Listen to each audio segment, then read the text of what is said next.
오늘 본문 말씀을 가지고 설교 말씀 제목이 주보에 있습니다. 제목 한번 같이 읽어볼까요? 시작. 자녀들은 주 안에서 부모에게 순종하고 부모들은 주 안에서 양육하라. 이 제목으로 말씀 나누길 원합니다. 이제 어버이 주일을 준비를 하면서 이제 어버이가 돌아가신 분들도 참 많이 계셔서 어떻게 또 어버이 주일 말씀을 전해야 하나 이렇게 고민을 하다 보니까 아직 부모님이 살아계신 우리 청년 세대들에게 있어서는 또 어버이 주일을 통하여서 어떻게 부모님을 공경하고 섬길 것인지에 대한 또 말씀이 주어지고, 또 어른들에게 있어서는 어린 자식이건 나이가 많은 자식이건 상관없이 무엇을 어떻게 가르칠 것인지에 대한, 어떻게 믿음의 가정을 꾸릴 것인지에 대한 말씀이 부어지는 시간이 되기를 원합니다. 제가 이제 군대에서 벽화에 있었던 글이 참 인상적이어서 여러 번 제가 말씀드렸는데, 그걸로 제가 또 한번 각색해서 인용해 보았습니다. 한번 같이 읽겠습니다. 시작. 부모를 욕하지 마라. 너희가 걸어갈 길이다. 자녀를 욕하지 마라. 너희가 걸어온 길이다. 때로는 부모님께 섭섭할 수도 있겠지만 우리가 걸어갈 길이고, 또 자녀 이놈의 자식, 아이고 막 속 썩이는 자식, 그래봤자 저희 그 부모 세대들도 마찬가지로 우리가 걸어온 길이다라는 의미가 있습니다. 그래서 어버이 주일 부모님을 왜 공경하고 어떻게 공경할 것인지, 또 어른들에게 있어서 자식을 어떻게 가르치고 어떻게 믿음의 가정을 세워나갈 것인지에 대한 성경적 기준을 세우는 저와 여러분 되시기를 주의 이름으로 축복합니다. 오늘 본문 말씀 에베소서 6장 1절 같이 읽겠습니다. 시작. 자녀들아 주 안에서 너희 부모에게 순종하라. 이것이 옳으니라. 아멘. 하나님께서는 주 안에서 부모에게 순종해야 함을 말씀하십니다. 예수님을 믿는 부모님에게 순종하고 예수님 안 믿는 부모님에게는 순종 안 하는 것이 아니라, 상관없이 신자든 불신자든 부모님에게는 순종해야 한다는 것입니다. 순종하라는 가정을 만드신 분이 가정의 질서로 부모에게 순종해야 함을 말씀해 주셨습니다. 그래서 부모님의 말씀에 순종하는 것, 잘 섬기는 것은 하나님께서 창조하신 이 창조 질서, 창조 섭리 중에 중요한 한 명령이 되는 것입니다.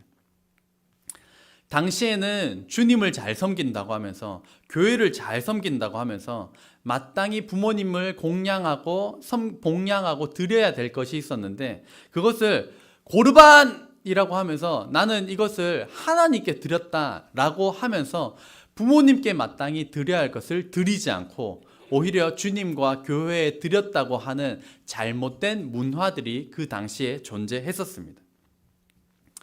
우리도 마찬가지로 하나님께 드릴 것은 하나님께 드려야 하고, 부모님께 드려야 할 것은 부모님께 드려야 하는 것입니다. 부모님께 순종함에 있어서 오늘 말씀은 예를 들어 주 안에서만 빼놓으면 자녀들아 너희 부모에게 순종하라. 이것이 옳으니라. 이렇게 해도 전혀 문제가 없는 것처럼 보이는데, 하나님께서는 그 안에 주 안에서라는 말씀을 첨언하고 계십니다. 그러니까 부모에게 순종하되 주 안에서 부모에게 순종해야 한다는 점입니다. 그러니 조금 뒤집어 보면 예수님의 뜻과 부모님의 말씀이 반대되거나 상반되는 경우가 있을 것입니다. 예를 들어 부모님께서 가르칠 때 교회 가지 마라. 그거 참 이렇게 하신다든지, 아니면 조상님을 잘 섬겨야 하느니라 이러면서 조상님께 제사를 드릴 것을 강요한다든지, 아니면 세상이 황금 만능주의로 살아가니까 돈이 최고다, 돈 벌어라, 수단과 방법을 가리지 마라, 돈 벌어야 된다, 이런 말씀을 하신다든지, 이런 것들에 대해서는 성경과 반대되는 것들을 부모님께서 말씀하신다면 주 안에서 부모님께 순종할 수가 없다라는 점입니다. 부모님께 순종해야 되는 것이 마땅하지만 하나님의 말씀에 반대되는 경우라면 주 안에서 순종해야 하기 때문에 반대되는 것들을 순종할 수가 없다는 점입니다. 우리나라의 대표적인 이단 집단이 신천지라는 이단이 있습니다. 여기는 저희는 성경에 나오는 예수 그리스도를 메시아로 믿는 것이지만 이 집단은 이만희 교주님을 재림 예수님으로 모시는 곳입니다. 이 신천지의 문제가 심각하기 때문에 그 기독교 방송 CBS라는 곳에서 신천지에서 나올 수 있도록 돕는 탈신천지 프로그램, 상담 프로그램을 연결해서 7부작, 8부작으로 방영한 적이 있었습니다. 거기에서는 이제 이만희는 메시아가 아니고 사람이다. 지금 잘못된 교리, 잘못된 것에 너가 지금 빠졌다라고 계속해서 성경 본문을 가지고 탈신천지화를 돕는 것입니다. 거기 한 사례를 보면 그 부모가 자기 딸이 신천지에 빠졌음을 알고 이 딸을 설득하고 또 반강제적으로 데리고 가서 이 센터에 들어가서 같이 상담을 받습니다. 상담을 받으니까 이만희 교주님한테 우리 메시아 예수님한테 왜 그러냐고 막 이렇게 하다가 어느 순간에 보면 그 엄마 아빠가 옆에 앉아 있는데 엄마가 좀 제발 좀 들어봐라, 제발 좀 생각해봐라. 그러니까 엄마한테 뭐라 그러냐면 아줌마 나한테 도대체 왜 이러세요? 아저씨 왜 그러시냐고요? 이러는데 제가 막 우라통이 치밀기도 하고 이게 무슨 일인가 싶어서 가슴이 막 벌렁벌렁거리면서 그것들을 봤던 경험이 있습니다. 이 이단이라고 하는 것은 잘못된 교리, 그럴싸하게 맞춘 것들을 가르치다 보니까 주 안에서 부모를 섬기고 공양하고 사랑해야 하는 것에 반대되어서 이만희 교주님을 위해서는 부모님도 없고 아줌마, 아저씨라고 부르는 잘못된 결과를 낳았던 것입니다. 하나님의 창조 질서는 부모님을 잘 섬기고 부모님 말씀에 주 안에서 순종하는 것입니다. 주 안에서 부모에게 순종하는 저와 여러분 되시기를 주의 이름으로 축복합니다. 그렇게 순종하면 2절 말씀, 내 아버지와 어머니를 공경하라. 이것은 약속이 있는 첫 계명이니 라고 말씀합니다. 말씀을 좀 세세히 살펴보면 첫 계명이라고 하는 것에 약간 질문을 던지게 됩니다. 왜냐하면 너무나도 많은 말씀을 주셨고 10계명에서 보더라도 이 부모님을 공경하는 것은 첫 번째 말씀이 아니기 때문입니다. 하지만 10계명도 살펴보면 1계명부터 4계명까지는 하나님과 관련된 말씀이고 5계명부터 10계명은 사람들과 관련된 말씀입니다. 그 가운데 부모를 공경하라는 것을 5번째 계명으로 가장 첫 번째로 주셨기 때문에 이것은 약속이 있는 첫 계명이다 라고 말씀하셨다고 볼 수도 있고, 또 하나님과 관련된 계명을 제쳐두고는 사람에게 있어서 가장 중요한 계명이 바로 부모를 공경하는 것이다, 사랑하고 섬기는 것이다 라고 하는 약속이 있는 첫 계명으로 주신 것입니다. 그렇게 부모를 공경하고 약속이 있는 첫 계명으로 주시면 그 결과는 이로써 네가 잘 되고 땅에서 장수하리라 라는 약속의 말씀을 주셨습니다.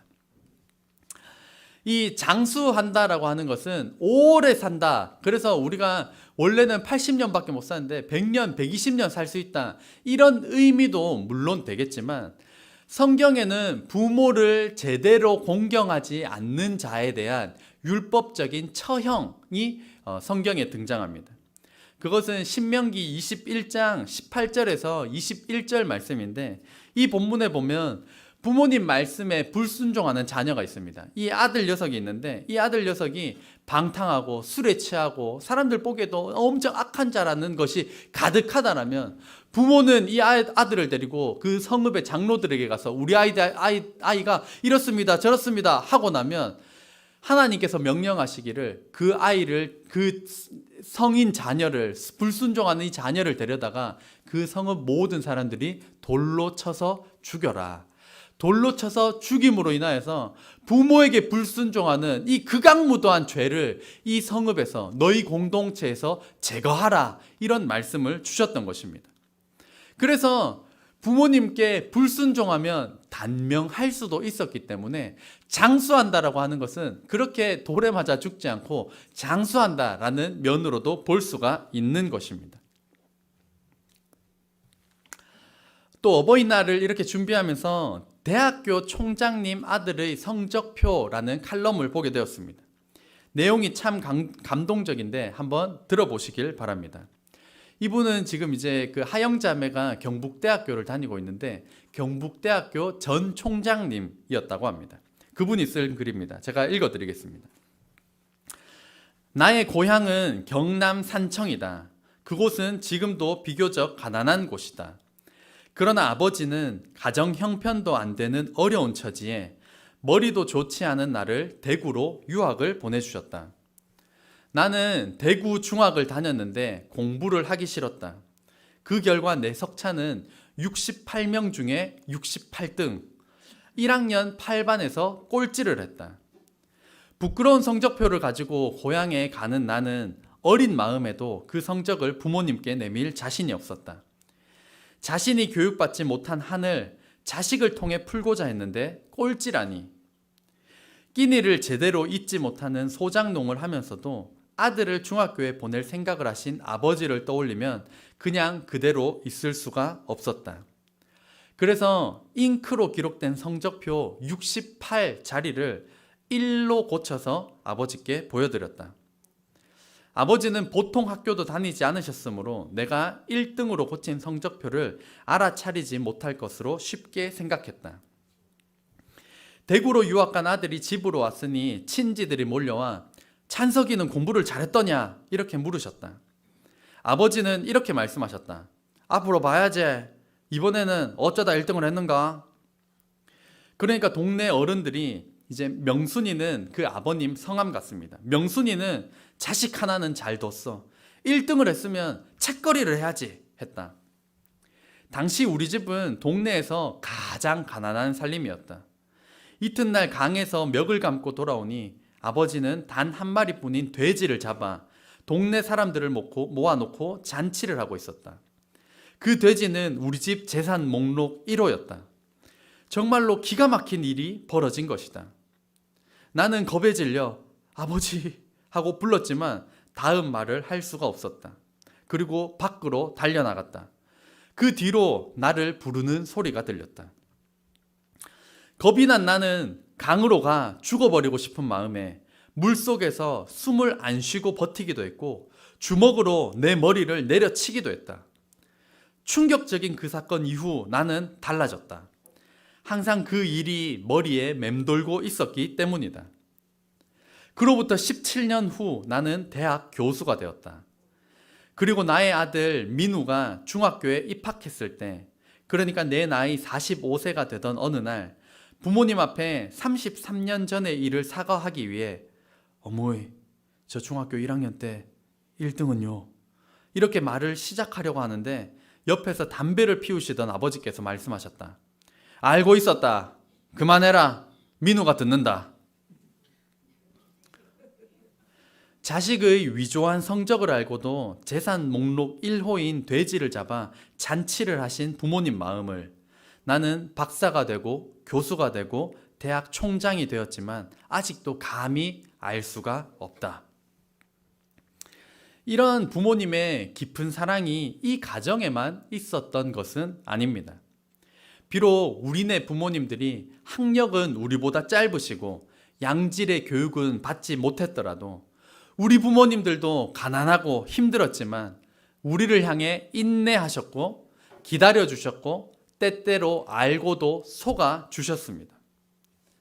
속이고 있다는 걸 알면서도 절대 추궁하지 않고 하나밖에 없는 돼지를 잡아 잔치를 벌여주던 그 사랑, 묻지도 않고 따지지도 않고 사랑해 주신 나의 부모님을 하나님 말씀에 순종하여 사랑하고 공경하는 저와 여러분 되시기를 주의 이름으로 축복합니다. 4절 말씀을 보면 같이 읽겠습니다. 시작. 또 아비들아 너희 자녀를 노엽게 하지 말고 오직 주의 교훈과 훈계로 양육하라. 아멘. 1절에서 3절이 자녀들에게 하는 말씀이었다면 이제 부모에게 하는 말씀입니다. 아비들이라고 했으니까 어미들이 제외가 되는 것은 아닙니다. 당연히 부모를 지칭하는 말씀입니다. 너희 자녀를 첫 번째로 노엽게 하지 말라라고 말씀합니다. 자식이라고 내 마음대로 할 수가 없습니다. 과도하게 자식을 통제하게 되면 위축되거나 오히려 어긋나는 길을 갈 수가 있습니다. 자식 생각이 뭐가 그렇게 길다고 맨날 짧다고 무시하고 자초지종은 듣지도 않고 이렇게 무시한다라면 자녀가 노엽게 되고 마음의 분노가 쌓여갈 수 있기 때문에 노엽게 하지 말라라고 말씀하고 계신 것입니다. 제가 이제 저희 아이들을 말로만 혼내다가 매로 때린 적이 2번 있습니다. 첫 번째는 조금 오래됐고 가장 최근에가 바로 지난주 수요일 어버이날이었습니다. 자, 그때 이제 매로 아이를 때렸는데 그 저녁에 정말 책에 나오는 문구처럼 이 무슨 운명의 장난이란 말인가 뭐 이런 생각이 들 정도로 내가 어버이날에 그랬을까 그랬습니다. 차 안에서 이 첫째와 둘째가 막 다투기를 시작을 하는데 아무리 말로 해도 진정도 안 되고 계속 막 불붙어서 싸우는 것입니다. 그래서 차를 멈추고 제가 매를 들었습니다. 제가 매를 들 때 항상 꺼내 드는 말씀은 이겁니다. 제가 말씀을 안 나왔네요. 잠언 20장 30절 말씀입니다. 상하게 때리는 것이 악을 없이 하나니 매는 사람 속에 깊이 들어가느니라. 육아 대통령 오은영 박사님께서는 절대로 애들 때리지 마라 라고 말씀하셔서 오은영 박사님 말씀을 들어야 되나 예수님 말씀을 들어야 되나 막 이렇게 갈등이 생길 때가 더러 있는데, 저는 이제 말씀에 의지해서 아이를 매로 때려야 된다, 잘못된 것은 매로 다스려야 된다. 왜냐하면 저도 매로 다스림을 받았기 때문입니다. 저도 이제 말 안 듣고 하면 막 항상 이렇게 맴매 맞으면서 울면서 항상 그 잘못된 길을 잡아주셨던 부모님이 계셨습니다. 그래서 저희 아이들도 본대로 경험한 대로 맴매를 들고 아이들이 잘못된 길로 가려고 하면 맴매를 통해서 그것을 바로 잡아준다라는 성경의 말씀을 믿습니다. 하필 어버이날이라서 마음이 너무 무거웠고, 저는 저대로 또 반성도 했습니다. 제가 이제 뭐 분노를 못 이기고 때린 것은 아니었고 반드시 바로 잡아야 된다라는 그것으로 매는 들었지만, 이 말씀을 준비하면서 아비들아 너희 자녀를 노엽게 하지 마라, 오직 주의 교훈과 훈계로 양육해라. 나는 그러고 있나? 나는 자녀를 노엽게 하지 않고 오직 주의 교훈과 훈계로 양육하고 있나? 라는 질문을 던지면서 이 어버이날 준비하면서 저 나름대로는 굉장히 힘든 한 주를 보냈습니다. 그렇다면 부모들은 어떻게 주님의 말씀으로 훈계하고 양육할 수 있을까요? 밥상머리의 작은 기적이라는 책에서는 이 식사 시간을 그 대안으로 제시하고 있습니다. 자녀들이랑 가족들과 함께 식사를 지금도 자주 하고 계신가요? 어떤 분들은 자주 하실 것이고 어떤 분들은 정말 명절처럼 가끔 하시는 분도 있으실 것입니다. 워낙 바쁜 시대를 살아가느라 한 집에 살면서도 같이 밥 먹는 시간이 맞지 않아 한번 맞추기가 쉽지 않은 시대가 되었습니다. 그렇기 때문에 이 바쁜 시대에 더욱더 함께 식사하려고 애를 써야 하고, 식사할 때도 밥 먹자 이러고 한 다음에 아무 말 안 하는 것이 아니라 활발한 대화가 이루어지기 위해서 부단히 애를 써야 합니다. 어린 자녀도 함께 식사하며 훈육해야 되지만 나이가 든 자식이라고 여전히 가르칠 것이 없는 것이 아닙니다. 저도 부모님과 식사하면서 여전히 배우고 어른들과 식사하면서 여전히 배우고 있습니다. 안 듣는 척 하면서도 다 듣는 것이 자녀들입니다. 그래서 지금 조선시대예요? 구닥다리예요? 아이고 이래놓고 집에 가서 그런가? 라고 생각해 보는 것이 부모님의 말씀입니다. 그래서 어린 자녀뿐만이 아니라 장성한 자녀도 우리가 대화를 통해서 계속해서 교육하고 훈육해야 하는 것입니다. 왜냐하면 부모님 눈에는 자녀는 항상 아이와도 같은 존재이기 때문입니다. 그래서 제가 자주 말씀을 드렸지만 80대 할아버지, 아버지와 50대 아들이 목욕탕에 가서 할아버지가 표를 끊을 때 이러는 겁니다. 어른 하나랑 아이 하나요. 50대 아들도 여전히 자기 눈에는 아이라는 겁니다. 그렇게 보는 것이 부모님의 마음인 것입니다. 유대인들의 쉐마 교육이라는 것은 이스라엘아 들어라 라고 하는 신명기 6장 말씀으로부터 출발했는데, 그 핵심은 바로 자녀들의 귀에 부모들은 부지런히 들려주어야 하는 것이고 자녀들은 부지런히 들어야 한다라는 것이 이 쉐마 교육입니다. 들려주고 들을 수 있는 기회가 풍성한 시간이 바로 식사 시간입니다. 그냥 밥만 먹고 배 채우는 시간으로 끝나서는 안 되는 것입니다. 그렇다고 오늘 당장 자녀들 다 불러 모아가지고 이제부터 함께 식사하겠다 그래 놓고 30분씩 일장 연설을 하시면 곤란합니다. 그렇게 해가지고는 다시 어떻게든 핑계를 대고 도망갈 수도 있습니다. 밥상머리 교육의 이점을 여러 가지로 제시를 하는데 첫 번째로는 약간 어린 자녀들에게 해당할 것입니다. 어휘력과 집중력의 강화가 된다라는 밥상머리 교육의 이점이 있습니다. 아이들이 이 대학생 자녀들도 마찬가지일 것 같습니다. 학교에서 일어난 어떤 일들을 설명하기 위하여서 내 감정과 그때 일어났었던 입고 있었던 옷들 내가 왜 그렇게 생각했는지에 대해서 세심하게 설명하려고 할 때 머리는 더욱더 활발하게 움직이기 때문입니다. 또 어른들과 이야기를 하면 어른들이 뉴스도 보고 한자도 쓰시고 사자성어나 속담도 쓰시고 막 어려운 단어들이 나오다 보니까 거기에 대하여서 어휘력이 증대되기도 합니다. 그리고 부모들끼리만 맨날 이야기하고 진짜 재미없이 맨날 이야기한다라는 것이 아니라 그거 잘 따라가서 부모를 함께 웃으려면 굉장히 집중력해서 남의 이야기를 또 들어야 한다는 점입니다. 이 책에서는 이것을 제시를 합니다. 아이들이 지적 성장, 더 똑똑해지기 위해서 부모들이 많이 하는 일 중에 하나가 책을 읽게 하고 책을 읽어주는 것입니다. 그런데 책을 읽으면 한 20분 동안 한 150여 개의 단어 정도만 보면서 읽고 이렇게 나누게 되는데 한 20여 분간 밥상머리에 앉아서 식사를 하는 동안 사용하는 단어가 무려 1000개 이상이 된다고 합니다. 그러니까 책 혼자 20분 읽는 것보다 20분 동안 대화하는 것이 훨씬 더 많은 어휘력 증대와 집중력 증대가 된다는 것입니다. 두 번째로는 밥상머리 교육을 하면 지혜의 대물림이 일어난다고 합니다.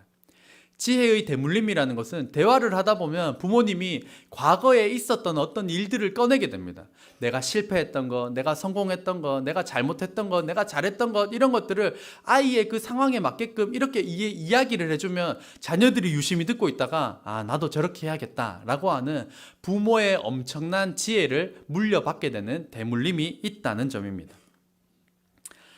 요즘 이 시대는 이 밥상머리 교육을 하려고 하더라도 핸드폰과 TV가 굉장히 방해를 합니다.